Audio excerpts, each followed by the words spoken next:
The underpass on 7th Avenue smelled like urine and exhaust fumes, but to Samuel Ortega it was home. He'd claimed the northeast corner 3 months ago, the spot where the concrete met the chain-link fence and the afternoon sun couldn't quite reach. His belongings fit into 2 garbage bags and a duffel with a broken zipper. Clothes that didn't fit right anymore, a sleeping bag with the stuffing coming out, 3 books he'd read so many times the pages were loose, and a photograph in a plastic sleeve that he kept in his inside pocket, close to his heart. Sam was 51 years old, though people usually guessed older. The streets aged you fast, and the medication he needed but couldn't always afford made his hands shake and his thoughts scatter like birds startled into flight. He'd been a Marine once, served 2 tours in Iraq, came home to a mother who loved him and a younger brother who looked up to him. But the voices had started after his second deployment, whispering things that weren't true, showing him things that weren't there. The VA had diagnosed him with schizophrenia and PTSD, gave him pills and appointments, but after his mother died 4 years ago, everything had fallen apart. His brother Vincent had tried to help, but Sam had pushed him away. The shame was too heavy, the burden too much to share. He'd stopped returning calls, stopped showing up at the apartment Vincent had rented for him, stopped taking the medication that made him feel like a ghost in his own body. By the time Vincent realized how bad things had gotten, Sam had disappeared into the streets, and the city had swallowed him whole. On this particular Thursday in May, Sam was sitting against the concrete wall, reading a battered Tom Clancy novel, when the 3 young men approached. He recognized them immediately. They'd been circling this block for weeks, dealing drugs from the alley behind the strip mall, harassing the homeless people who congregated near the shelter 2 blocks over. Their leader was a white kid, in his early 20s, with a shaved head and a teardrop tattoo that looked fresh. The other 2 flanked him like shadows, one Latino with gang signs tattooed on his neck, the other black with gold teeth that flashed when he smiled. "Look at this," the leader said, stopping in front of Sam. His name was Derek Paulson, though Sam had only heard it shouted across the street by angry customers and rival dealers. "Reading a book. You think you're smart, old man?" Sam kept his eyes on the page, willing himself invisible. Sometimes if you didn't engage, they'd get bored and leave. But today, Derek was looking for entertainment. "Hey, I'm talking to you." Derek kicked Sam's foot, not hard, but enough to be disrespectful. "What you reading?" "Dick and Jane?" The other 2 laughed. Sam carefully marked his place with a receipt he'd been using as a bookmark and looked up. "Just passing time," he said quietly. His voice was rough from disuse, and he heard the tremor in it that meant his medication was wearing off. "Just passing time," Derek mimicked in a high-pitched voice. "You hear that? Homeless dudes got hobbies." He grabbed the book from Sam's hands before he could react, flipping through the pages. "Military thriller? You a soldier or something? That why you're living under a bridge? Because you couldn't hack real life?" Sam's jaw tightened. "I was a Marine. Served my country. Can I have my book back, please?" "Ooh, a Marine," Derek said, looking at his friends. "Bet he's got all kinds of medals and shit. Too bad they don't pay rent, huh?"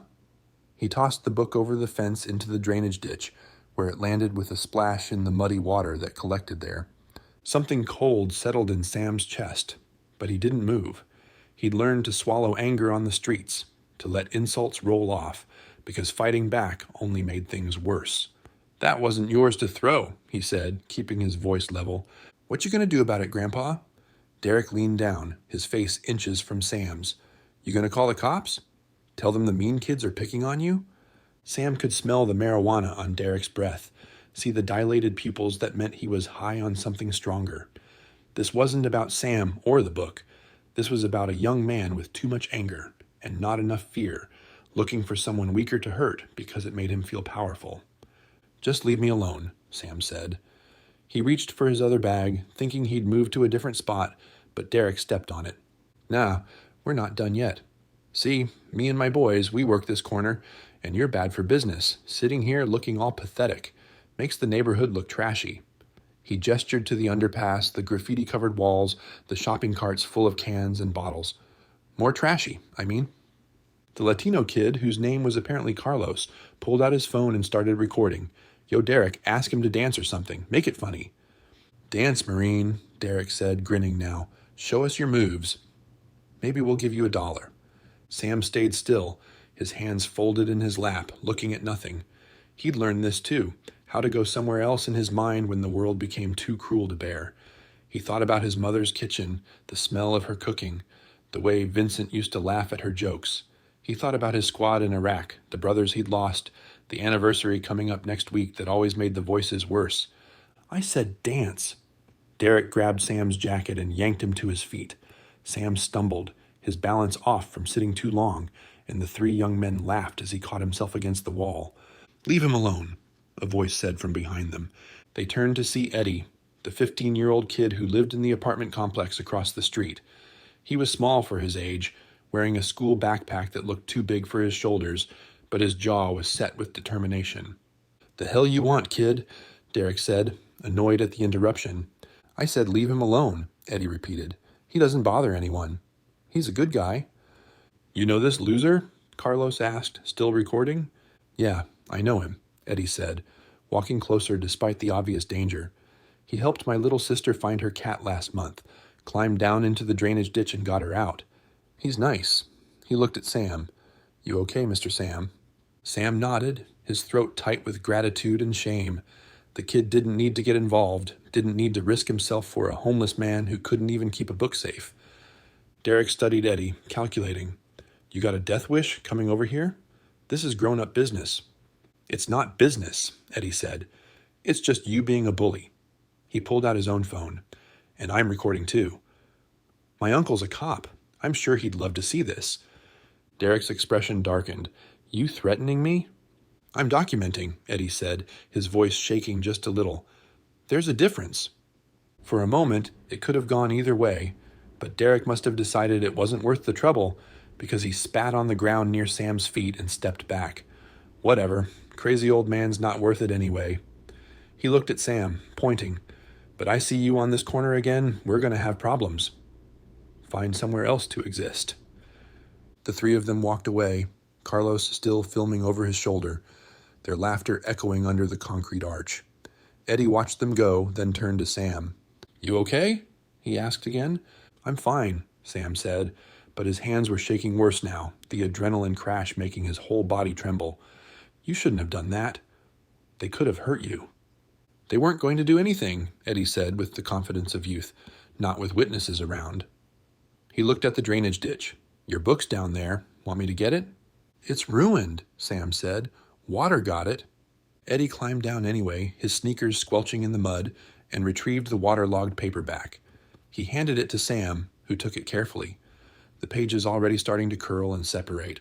It had been his favorite, the one he'd read when the voices got too loud, because the military language felt familiar and safe. "Thank you," Sam said quietly. "You're a good kid, Eddie." "My mom says we're supposed to look out for each other," Eddie replied. He reached into his backpack and pulled out a sandwich in a plastic bag. "I brought you this." Leftover from lunch. Sam wanted to refuse, wanted to maintain some shred of dignity, but his stomach made the decision for him. He hadn't eaten since yesterday morning, and the sandwich was real and solid and right there. "God bless you," he said, accepting it. Eddie smiled, then sobered. "You should probably move spots, though. Those guys meant it about coming back." "I know," Sam said. He'd already been thinking about it, running through the mental map of safe places and dangerous corners that every homeless person carried in their head. "I'll figure something out." After Eddie left, Sam packed his belongings slowly, his hands still shaking. He ate the sandwich standing up, turkey and cheese on wheat bread that tasted like heaven, and tried not to think about the book or the humiliation or the way Derek had looked at him like he was less than human. He was folding his sleeping bag when he noticed something had fallen from the duffel, a wallet, old and cracked, that he kept even though there was nothing in it. He picked it up and opened it out of habit, seeing the expired driver's license with his face from 10 years ago, younger and healthier. Behind it was the photograph he always kept, tucked into the plastic sleeve. 2 boys in Halloween costumes, maybe 7 and 10 years old. The older one was dressed as a vampire, the younger as a ninja. They had their arms around each other, grinning at the camera with gap-toothed smiles. Sam stared at the photo, remembering that night, his mother taking pictures while Vincent tried to steal candy from Sam's bag, back when life was simple, back when they were just brothers, before war and illness and shame had built walls between them. Sam had pushed Vincent away to protect him, to keep his little brother from being dragged down by his failure.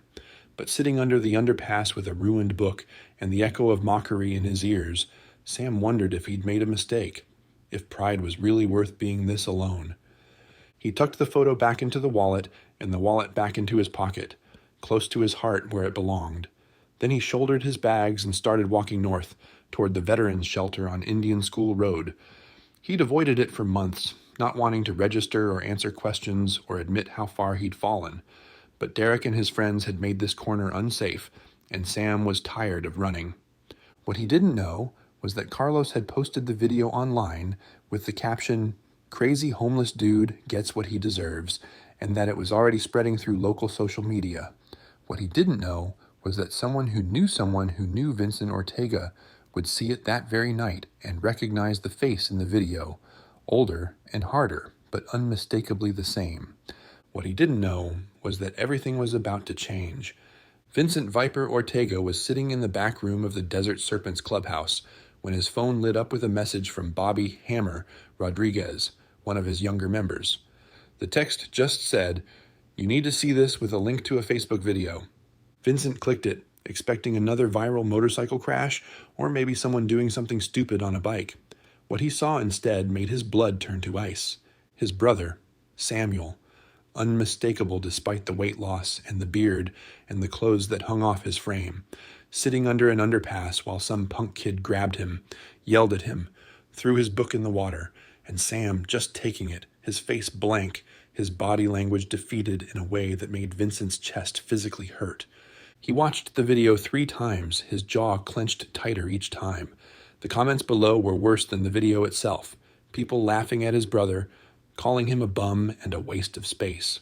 Someone had even identified the location, tagging it as the 7th Avenue underpass near downtown. Vincent stood abruptly, the chair scraping loud against the concrete floor. The clubhouse went quiet as 15 bikers looked up from their card games and beer bottles, sensing the shift in energy. "Hammer," Vincent said, his voice tight and controlled. "Where'd you get this video?" "Friend of a friend shared it," Bobby said, standing up. "Came through about an hour ago. Prez, is that—" "That's my brother," Vincent said flatly. The room went even quieter. Everyone knew about Sam, about how Vincent had been searching for him for 4 years, checking hospitals and shelters and morgues, never finding anything. And those punks put their hands on him. "We gonna do something about that?" asked Rick Reaper Thompson, the club's sergeant-at-arms, a man built like a tank with scars that told stories. "We're going to do more than something," Vincent said. He pulled up the video again, screenshotting Derek's face, the tattoos on Carlos's neck, the gold teeth in the third kid's mouth. "I want to know who these boys are. I want to know where they live, where they work, where they breathe, and I want to know by tomorrow morning." "On it," said 3 members simultaneously, already pulling out their phones. "And get the word out," Vincent continued. "Full club meeting tomorrow night. Everyone shows. We're going to have a conversation about respect and what happens when you hurt the wrong person's family." The bikers dispersed with military efficiency, making calls and sending texts, activating a network of contacts that stretched across Phoenix and beyond. Vincent stayed in the back room, watching the video one more time, memorizing every detail. The underpass location, the time of day based on the light, the direction Derek and his crew walked when they left. He pulled up his phone's photo gallery and scrolled back, way back, to 4 years ago. Found a picture of Sam from their mother's funeral, still mostly healthy then, still mostly himself. The deterioration between that photo and the video was shocking, and Vincent felt the guilt that had been his constant companion for years settle even heavier on his shoulders. He'd failed his brother, let him slip away when he needed help the most.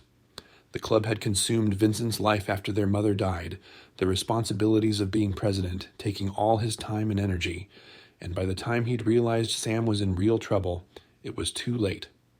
Sam had vanished, and despite every resource Vincent had poured into finding him, his brother had stayed ghost, until now, until some punk kid had decided to film himself harassing a homeless man and posted it for the world to see, not knowing he'd just made the biggest mistake of his young life. Vincent's phone buzzed, a text from Bobby. Got a name? Derek Paulson. Known dealer, couple of assault charges, runs with 2 other losers. Want addresses? Vincent typed back, everything, and find out where Sam is now. He's not staying under that bridge. He made another call, this one to Father Miguel at St. Mary's Veterans Shelter.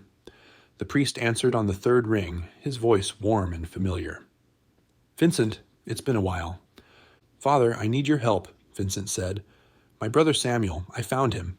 He's homeless, downtown somewhere. If he comes to the shelter, I need you to call me immediately. Don't let him leave. Of course, Father Miguel said. But Vincent, if he does come here, I should tell you he's been resistant to outreach in the past. He's proud and he's scared. You'll need to approach carefully. I know, Vincent said. I'm not going to spook him. I just need to know he's safe while I handle some other business first. What kind of business? Father Miguel asked, his tone cautious. The kind where I make sure nobody ever puts their hands on my brother again, Vincent replied. There was a pause. Vincent, I understand you're angry, but revenge. This isn't revenge, Father. It's education. Some people need to learn that actions have consequences, and sometimes the lesson needs to be delivered in person. Father Miguel sighed. Just don't do anything that puts you back in prison. Your brother needs you free, not locked up. I'll be smart about it, Vincent promised. I always am. He hung up and walked out into the main room of the clubhouse, where his crew was gathered, waiting for orders. 15 men in leather vests, covered in patches and pins, each one a brother chosen, rather than born, each one willing to ride into hell if Vincent asked. Listen up, Vincent said, and the room went silent. 4 years ago, my brother Sam got sick, PTSD and schizophrenia from his time in the Marines. I tried to help him, but he pushed me away. Thought he was protecting me by disappearing. I've been looking for him ever since. He held up his phone, showing the video. Today I found him. And today I watched some coward put his hands on my brother, mock him, humiliate him for entertainment. That ends now. He let the weight of those words settle. Tomorrow night we ride. Not for revenge, for education. These boys need to understand that the people they see as weak, as easy targets, are somebody's family, somebody's brother, and that there are consequences for cruelty. What's the play, Prez? Rick asked. First, we find Sam and get him somewhere safe. Father Miguel's shelter, medical care, whatever he needs. That's priority 1. Vincent's voice was steel. Then we have a conversation with Derek Paulson and his friends. A very clear conversation about respect. We bringing the full club? Bobby asked. Everyone who can ride, Vincent confirmed. I want these boys to understand exactly what they started when they decided my brother was a good target. I want them to see what family looks like, what protection looks like, what happens when you mistake kindness for weakness. The bikers nodded, grim-faced and ready. They'd all seen the video now, passed from phone to phone, and to a man they were angry. The Desert Serpents had a code, unwritten but absolute. Protect the vulnerable, respect veterans, and never tolerate bullies. What had happened to Sam violated all 3. One more thing, Vincent said. We do this smart. No violence unless they start it. No property damage. No arrests. We show up, we make our point, and we leave. But we make sure the message is received. Clear. Clear, they echoed. Good. Get some rest. Tomorrow's going to be a long day. Vincent stayed at the clubhouse that night, too wired to sleep. He kept checking his phone, waiting for news about Sam's location, reviewing the information his crew had dug up on Derek and his friends. By 2 a.m., he had full dossiers on all 3, addresses, criminal records, family connections, places they frequented. By 4 a.m., Father Miguel texted that Sam had checked into the shelter, requesting a bed and asking about getting his medications refilled. Vincent wanted to go immediately to see his brother, to apologize for the 4 years of absence. But Father Miguel's words echoed in his head. He's proud, and he's scared. You'll need to approach carefully. Sam had spent 4 years avoiding him. Showing up in the middle of the night would only spook him. So Vincent waited, watching the sunrise through the clubhouse window, planning his next move, with the patience he'd learned from 20 years of riding. You couldn't force the road to go your way, You had to read it, anticipate it, flow with it, until the moment came to make your move. That moment was coming. Soon. The next morning, Sam woke in a narrow bed in a room with 5 other men, all of them snoring or muttering in their sleep. For a moment, he didn't remember where he was, panic rising until he recognized the clean white walls and the small cross above the door, the shelter. He'd made it. He'd arrived late the previous night, exhausted from walking and from the stress of the day. Father Miguel had been kind, asking only the necessary questions, getting him checked in without judgment. They'd given him a hot meal, a shower, and this bed. The first real bed he'd slept in for 3 months. His medications were a problem. He needed prescriptions refilled, but that meant finding a doctor who would see him without insurance. Father Miguel had mentioned a VA clinic that did outreach to homeless veterans, but Sam would have to wait until Monday for an appointment. 3 days. He could make it 3 days if he stayed calm and avoided stress. He dressed in his cleanest clothes and went downstairs to the common room, where breakfast was being served. Oatmeal and coffee and fruit that was starting to brown, but still edible. Sam filled a tray and sat in the corner, away from the clusters of men who'd formed their own social groups. "Mr. Sam!" A familiar voice made him look up. Eddie was there, coming through the door with an older woman who had to be his mother. They were carrying boxes, clearly donations. "Eddie," Sam said, surprised, "what are you doing here?" "Mom volunteers on Saturdays," Eddie said, setting down his box. "Brings donations and stuff. I didn't know you'd be here." Eddie's mother approached, and Sam could see where the kid got his kindness. She had warm eyes and an easy smile, no judgment in her expression when she looked at his worn clothes and weathered face. "I'm Rosa," she said. "Eddie told me what happened yesterday. I'm glad you're somewhere safe." "Thank you," Sam said. "Your son's a good kid. Brave, maybe too brave." "He gets that from his uncle," Rosa said, smiling at Eddie, always trying to save the world. She glanced around the common room, then back at Sam. "Father Miguel mentioned you're a veteran. My husband served too. Army, 2 tours in Afghanistan. If you need anything at all, Eddie knows how to reach us." Sam felt his eyes sting and blinked hard. "That's very kind. I'm okay for now." "The offer stands," Rosa said. Then she and Eddie went to help distribute the donations, leaving Sam with his oatmeal and a warmth in his chest that felt foreign and precious. He was finishing his coffee when Father Miguel appeared, sliding into the seat across from him. The priest was in his late 50s, with gray hair and laugh lines that suggested he smiled more than he frowned. "Samuel," he said, "how did you sleep?" "Better than I have in months," Sam admitted. "Thank you for letting me stay." "It's what we're here for," Father Miguel said, "but I need to talk to you about something, and I need you to listen without running, okay?" Sam's guard went up immediately. "What is it?" "Your brother called me last night," Father Miguel said gently. "Vincent, he's been looking for you for a long time, Samuel, and he wants to see you." Sam's first instinct was to leave, to grab his bags and disappear, before Vincent could show up with his pity and his help and his reminders of everything Sam used to be. But Father Miguel's hand on his arm stopped him. "He's not coming to judge you," the priest said. "He's coming because he loves you, and he's been terrified that you were dead, and also because he saw a video of what happened yesterday, and he's very, very angry about it." "What video?" Sam asked, though he had a sinking feeling he knew. Father Miguel pulled out his phone and showed him. There it was, Sam under the bridge, Derek grabbing him, the book flying into the water. The shame of it was worse, seeing it from the outside, seeing how small he looked, how defeated. "Carlos posted it online," Father Miguel said. "It's been shared hundreds of times, and your brother saw it." Sam closed his eyes. "I don't want Vincent mixed up in this. Those kids are dangerous." "So is your brother," Father Miguel said quietly. "He's the president of the Desert Serpents, Samuel. He has resources you can't imagine, and right now, all of them are pointed at the people who hurt you." "He can't," Sam said, his voice rising. "He'll get arrested, or worse. I'm not worth that." "You're his brother," Father Miguel said. "That makes you worth everything. And honestly, Samuel, you don't get a vote. Vincent's coming here this afternoon, and you're going to talk to him. Not because I'm making you, but because you owe him that much."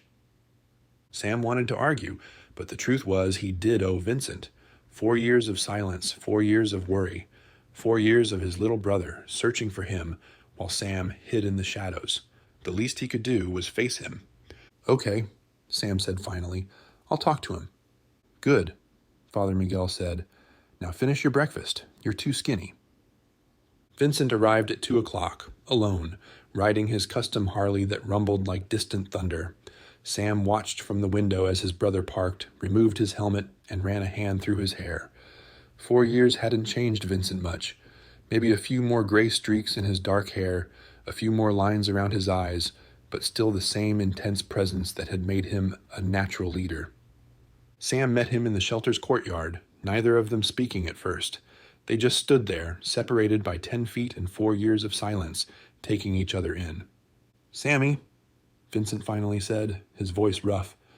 "Vince," Sam replied, "you didn't have to come." "Yeah, I did." Vincent stepped closer, and Sam could see the emotion in his eyes, barely controlled. "I've been looking for you for 4 years. Do you have any idea what that was like? Checking hospitals, calling shelters, wondering every single day if you were alive or dead." "I'm sorry," Sam said. "I thought it was better if I just disappeared. You had your life, the club. You didn't need a crazy brother dragging you down." "Don't," Vincent said sharply. "Don't you dare apologize for being sick. Mom didn't raise us to abandon family, and that's exactly what I let happen. I should have tried harder, looked longer, refused to let you push me away." "I'm not your responsibility," Sam said. "You're my brother," Vincent shot back. "That makes you exactly my responsibility." He took another step forward. "I saw the video, Sam. I saw what those punks did to you, and I need you to know that it's being handled." "Vincent, no," Sam said. "Please don't do anything stupid. I'm not worth going to jail for." "You're worth everything," Vincent said, "and I'm not going to jail. I'm just going to have a conversation with some young men who need to learn about respect." He pulled out his phone and showed Sam something. "I've got 23 members meeting here tonight, full club ride. We're going to visit Derek Paulson and his friends, and we're going to explain very clearly what happens when you hurt someone who's protected." Sam stared at the message thread, seeing the responses from Vincent's crew. All of them ready to ride, all of them angry on his behalf. "This is too much," he said. "It was just a stupid kid being a bully." "It happens." "It shouldn't," Vincent said, "and it's not going to happen to you again. Ever." He reached out and gripped Sam's shoulder. "You're coming back, Sammy. Back to the living, back to your family, back to having people who give a damn about you, starting with getting you medical care and getting your medications right." "I can't afford—" "I can," Vincent interrupted. "The club can. That's what family does. We take care of each other." His grip tightened. "I lost 4 years with you because I didn't fight hard enough to keep you close. I'm not losing any more time. You understand?"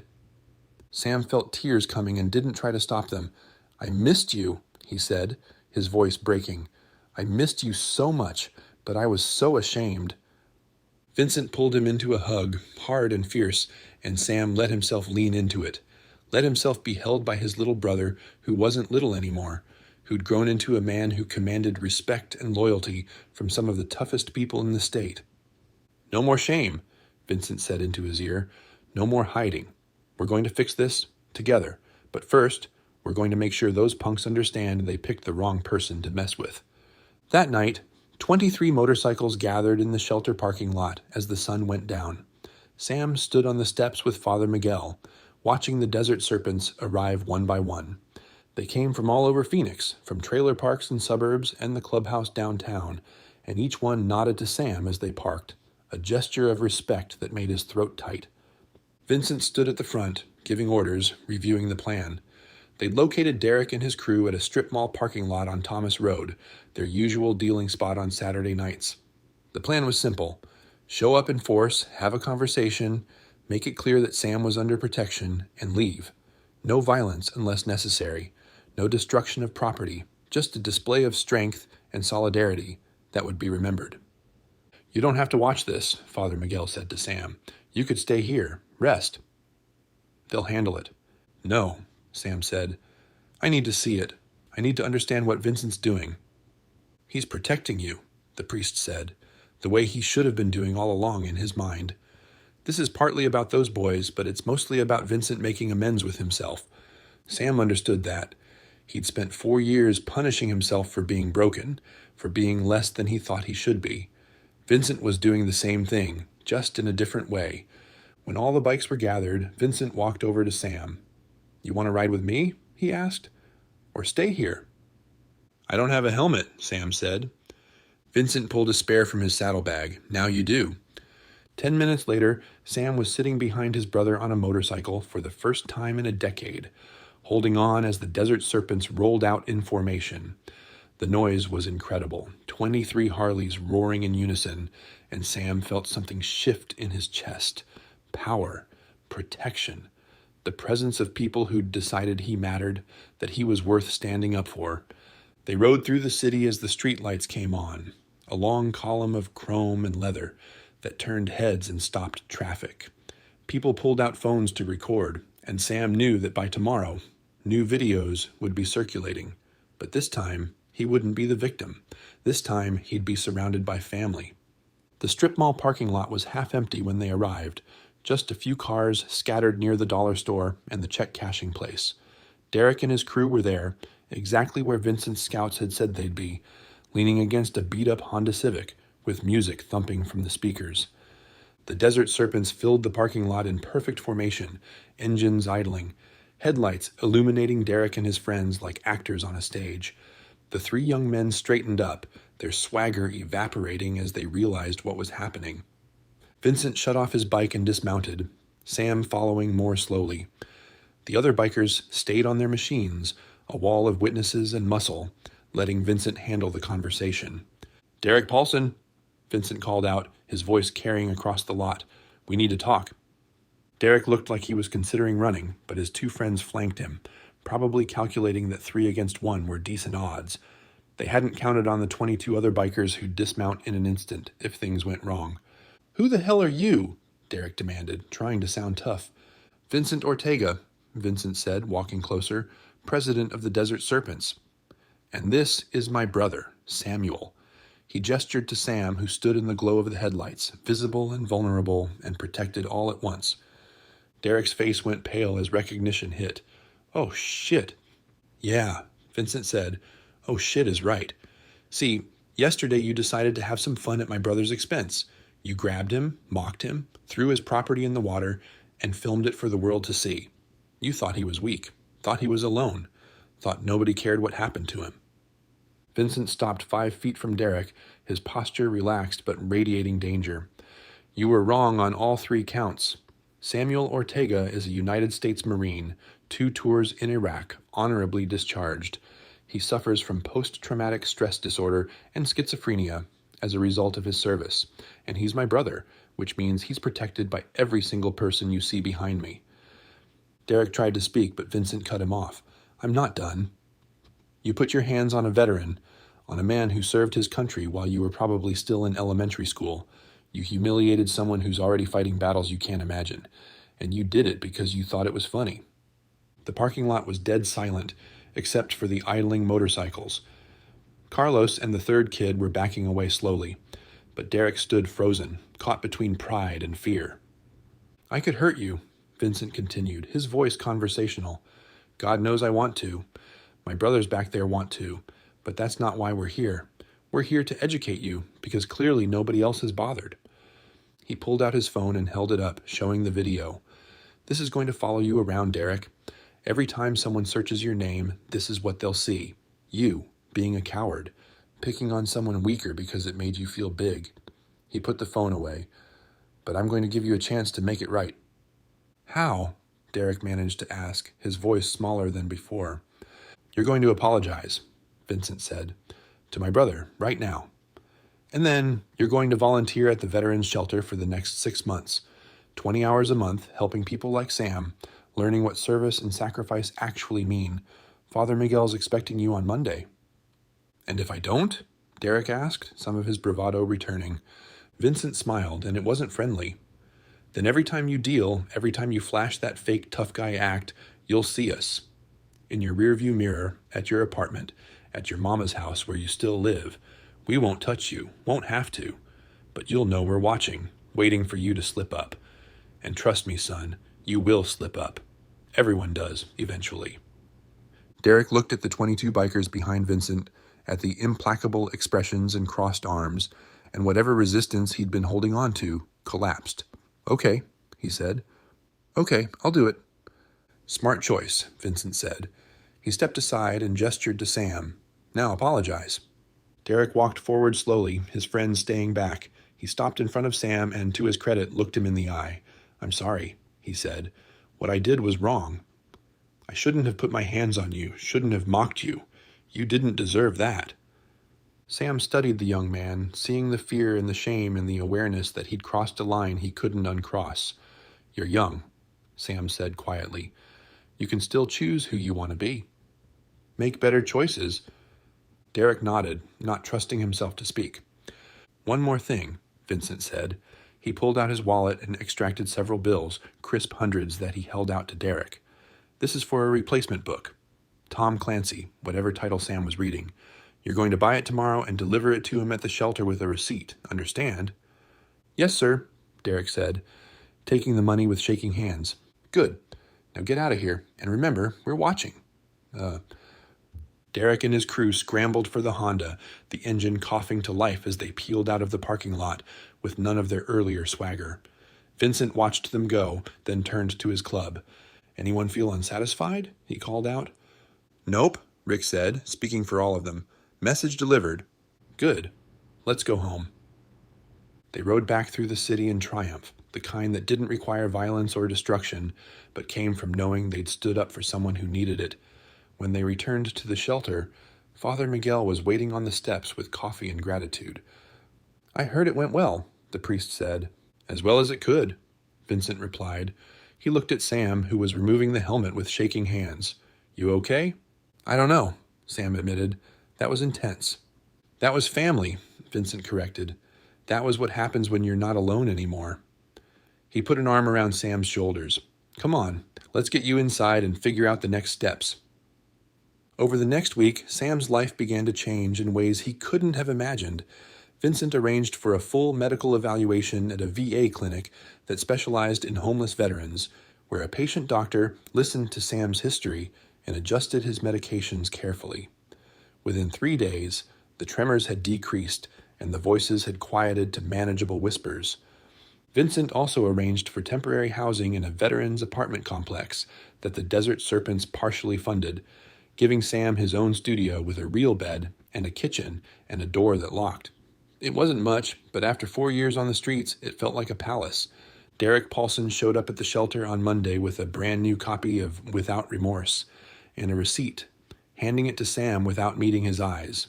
True to his word, he signed up for the volunteer program, and Father Miguel reported that he was showing up and doing the work, though sullen about it.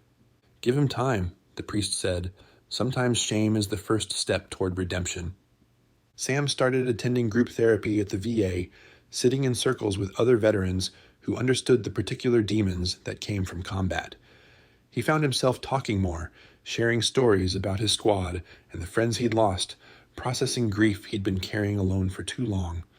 And every Sunday, Vincent came for breakfast, just the two brothers eating at a diner and catching up on the lost years. Vincent told stories about the club, about the rides and the brotherhood, and the legitimate business they ran, fixing bikes and providing security.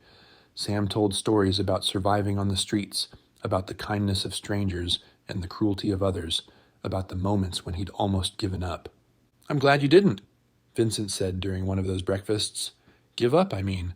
I'm glad you held on long enough for me to find you." "I'm glad you looked," Sam replied. 3 months after the confrontation in the parking lot, Sam got a job at a bike repair shop that one of the Desert Serpents owned. It was part-time, mostly sweeping and organizing, but it was real work with a real paycheck, and it gave him purpose. The owner, a gruff man named Thomas who'd lost his legs in Desert Storm, treated Sam with respect and patience, understanding without words what it meant to rebuild a life from ruins. Derek finished his 6 months of volunteer service and, surprisingly, kept coming back. He'd started actually talking to the veterans, listening to their stories, and something in him had shifted. He'd cut ties with Carlos and his other friend, stopped dealing, and was taking night classes at the community college.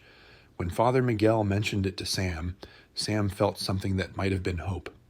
People can change, the priest said, if they want to badly enough. On the 1-year anniversary of the confrontation, the Desert Serpents organized a ride to honor homeless veterans. They called it the Second Chance Run, and more than 100 bikers participated, riding through Phoenix with banners and flags, ending at the veterans' shelter with donations of food, clothing, and medical supplies. Sam rode with Vincent, wearing a leather vest that the club had given him with a patch that read, "Honorary Member." It wasn't full membership, that required commitment he wasn't ready for, but it was recognition.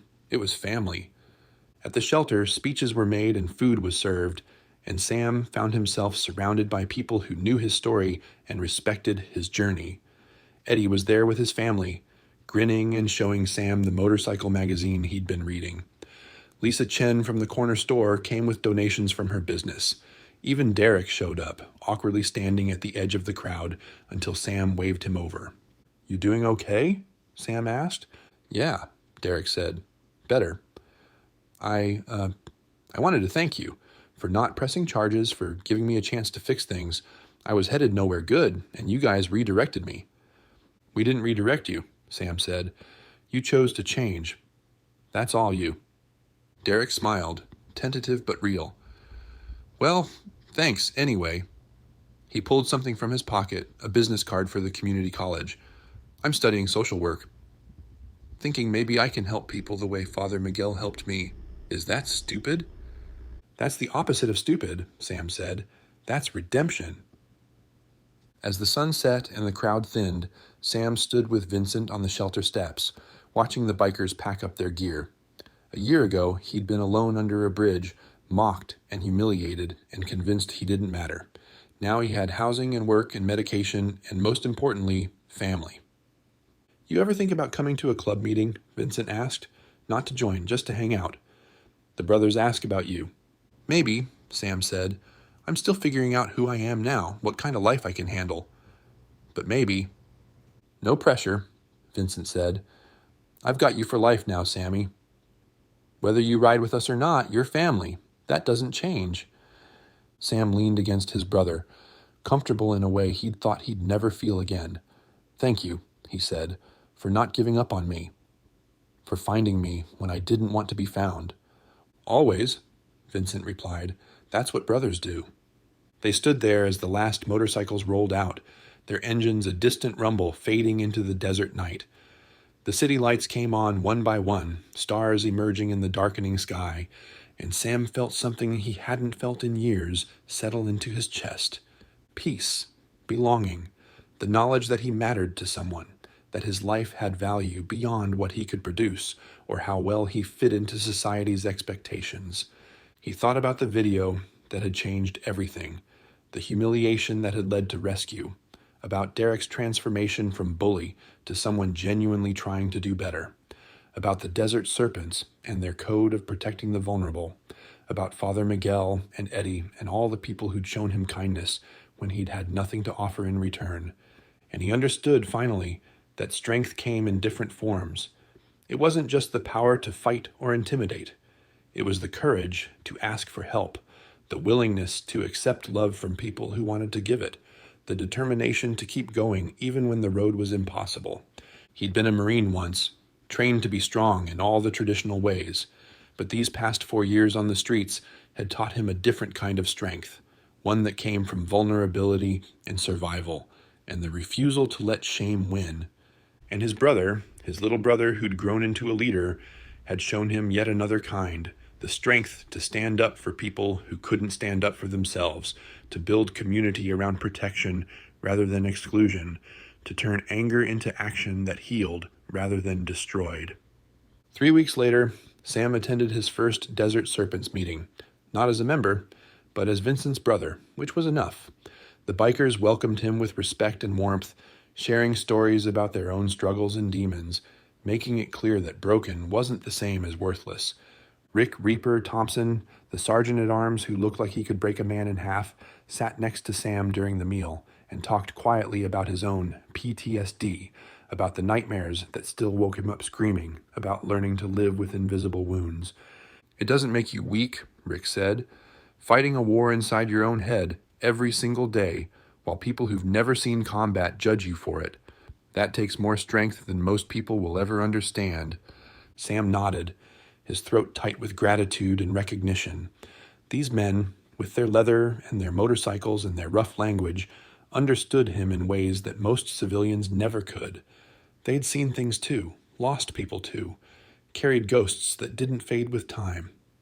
That night, riding home on the back of Vincent's bike, Sam thought about the future for the first time in years. About maybe getting a bigger apartment, adopting a dog, taking classes at the community college like Derek. About building a life that was more than just survival, that included purpose and connection, and the small joys he'd forgotten were possible. The city lights blurred past, and Sam closed his eyes, feeling the wind and the engine's vibration and his brother's solid presence in front of him. He was 52 years old, a veteran with scars both visible and invisible, a man who'd fallen as far as a person could fall and somehow found his way back, not because he was strong enough to do it alone, but because his brother had refused to let him stay lost, because a club of bikers had decided he mattered, because kindness had shown up in the most unexpected places and reminded him that family wasn't about blood or perfection. It was about showing up, about standing between vulnerable people and the cruelty of the world, about looking at someone society had discarded and saying, "You're mine, and I'm not letting go." Vincent had said it the day he'd found Sam at the shelter. "You're worth everything." And for the first time in 4 years, Sam was starting to believe it might be true. Yeah. The motorcycle carried them through the Phoenix night, two brothers reunited, heading toward whatever came next together. Behind them, in strip malls and parking lots, and under bridges across the city, other people were fighting their own battles with homelessness and mental illness, and the particular loneliness that came from feeling invisible. But because of what had happened to Sam, because of one video and one club president's fury and one community's willingness to act, some of those people were a little less alone. The Desert Serpents had started a veteran outreach program. The shelter had received record donations, and Derek Paulson, former bully, was studying to become a social worker. One moment of cruelty had sparked a chain reaction of protection and care that rippled outward in ways no one could have predicted. And at the center of it all was a simple truth that Vincent had made clear to anyone watching: hurt someone under my protection, and you'll answer to all of us. It was a code older than civilization itself, primal and pure. Family protects family, brothers defend brothers, and the strong stand up for the weak, not because they have to, but because it's the only way to build a world worth living in. Sam held on tighter as Vincent accelerated onto the highway, the city falling away behind them, the open road ahead. And for the first time in a long time, he looked forward to seeing what tomorrow would bring.